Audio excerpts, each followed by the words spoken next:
Hey, how's everyone doing? So Juan here, and wanted to get into a conversation that has to do with immigration evaluations, and I think a question that I know that I've been asked a lot by anyone taking the course or anyone just sent me a email, which thank you for bringing this question to me, is should I evaluate and treat the same client, right? So you are doing an evaluation, you're a clinician, counselor, therapist, social worker, psychologist, and you're doing this evaluation for your client who's navigating the immigration process, right?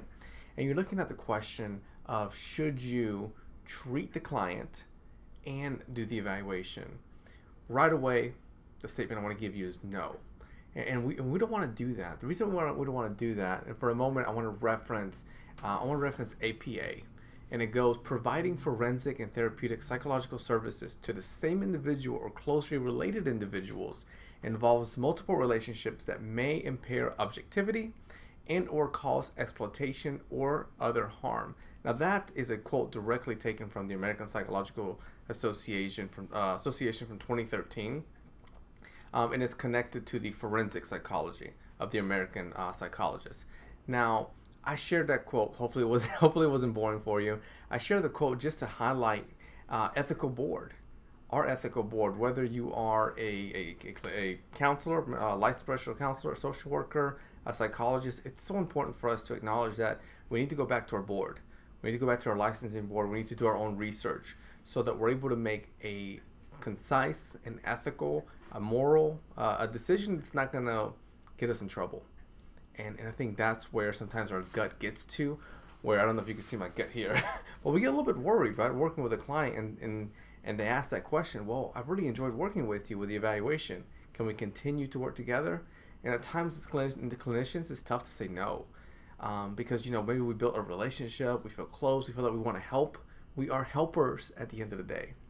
But I really encourage individuals to really say no, but also to look and check with your licensing board, do your own research, call your licensing board, call your professional insurance, and ask that question just so that you're covering all your bases. And then I think there's one more notion that I want to mention that could impact your relationship later down the road.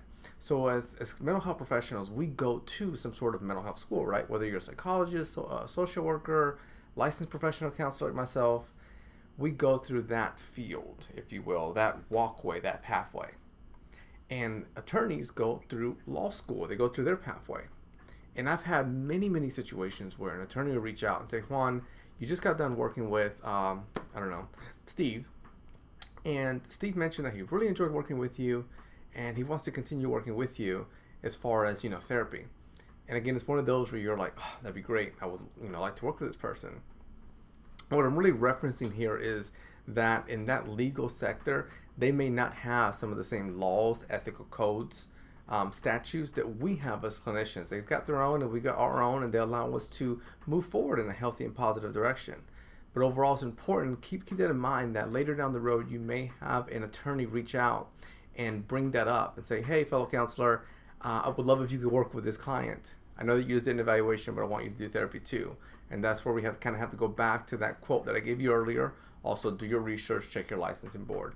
One of the strategies that I utilize, just as a fun fact, is that I make sure here in my area, I'm actually here in my office, here in my area, I make sure I have a strong list of counselors that I trust, clinicians that I trust, that know the immigration process, but prefer to do more of the counseling, the psychotherapy, and I keep a very tight, strong relationship with them so that whenever I completed my service, my evaluation with, let's say, Steve, and Steve's like, hey, I really, so we did a U visa, he went through trauma, I really want to continue psychotherapy, I'm able to give him really strong resources that connect with the area that he's seeking support in.